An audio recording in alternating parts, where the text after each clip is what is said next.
Hi friends, నమస్తే. ఈరోజు వీడియోలో నేను వెన్నతో మురుకలు చేశాను.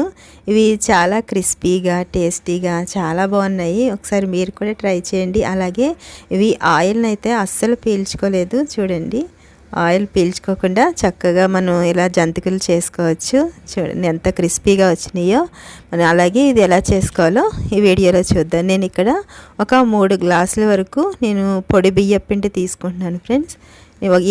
ఏ గ్లాస్తో అయితే తీసుకుంటున్నారో అదే గ్లాస్తో మనం ఇక్కడ వేపిన శనగపప్పు ఉంటుంది కదా, పుట్నాల పప్పు, అది మనం మిక్సీలో వేసుకుని మెత్తని పొడిలా చేసుకోవాలి. చూడండి, ఇలాగా పౌడర్ చేసుకున్న తర్వాత ఒకసారి జల్లిల్లో వేసుకుని దీన్ని మంచిగా జల్లించుకోవాలి. ఇలా జల్లించుకుంటే మనకి దీంట్లో కొంచెం ఒకవేళ పౌడర్ అవలేని ఉంటుంది కదా, ఆ పౌడర్ని పక్కన పెట్టేసుకోండి. ఇలాగా మొత్తం అంతా కలిసేటట్టు కింద ఇలా ఒకసారి అంతా కలుపుకోండి. ఇలా కలిపిన తర్వాత మనకి టేస్ట్కి సరిపడినంత సాల్ట్ వేసుకోండి. అలాగే ఒక 1/2 టీ స్పూన్ వరకు పసుపు వేసుకోండి. అలాగే 1 స్పూను నేను ఇక్కడ కారం వేసుకున్నాను. ఒక 2 స్పూన్ల వరకు నువ్వులు కూడా వేసుకోండి. వేసుకుని ఇదంతా కలిసేటట్టు కింద ఇలాగా బాగా కలుపుకోవాలి. చూడండి, ఇదంతా ఇలా కలిపిన తర్వాత నేను ఇక్కడ వెన్నపూస వేస్తున్నాను ఫ్రెండ్స్.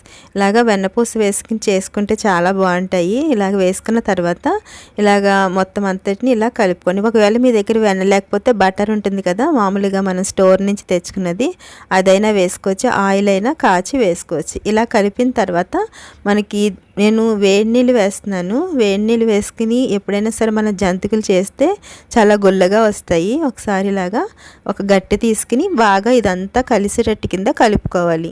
ఇదంతా ఒకసారి చూడండి. ఇది ఇలా కలిపిన తర్వాత మళ్ళీ కొంచెం వాటర్ వేసుకుని ఇలాగా కలుపుకోవాలి. కలిపిన తర్వాత బాగా అంతా కలిసేటట్టు కింద కాదు, కొంచెం డ్రైగా ఉన్నప్పుడే దీన్ని మనము మగ్గబెట్టినట్టయితే మనకి జంతికలు క్రిస్పీగా గుల్లగా అలాగ వస్తాయి. చూడండి, ఇలా కలిపిన తర్వాత దీని అంతటిని ఒకసారి మనము చేతితోటి ఇలాగా కొంచెం గట్టిగా ఇలా ప్రెస్ చేసుకుంటూ పెట్టుకుంటే చక్కగా పిండి అనేది ఉక్కుతుంది. ఇలా అయిన తర్వాత దీని మీద మూత పెట్టుకుని ఒక 10 నిమిషాలు గోరువెచ్చగా అయ్యేటట్టు కింద ఇలా చల్లనివ్వండి. ఇలా చల్లారిన తర్వాత చూడండి, ఇలా ఆవిరికి చక్కగా మగ్గుతుంది.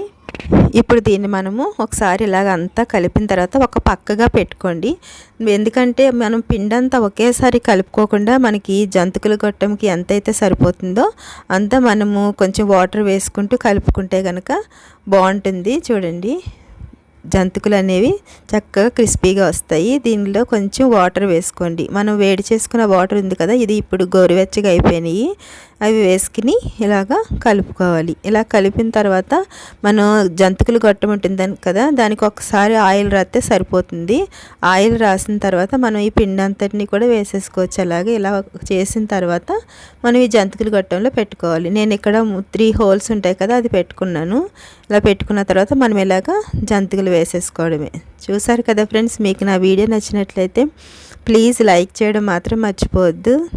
మీరు ఫస్ట్ టైం చూస్తున్నట్లయితే ప్లీజ్ లైక్ చేయండి, షేర్ చేయండి, అలాగే సబ్స్క్రైబ్ చేసుకోండి ఫ్రెండ్స్.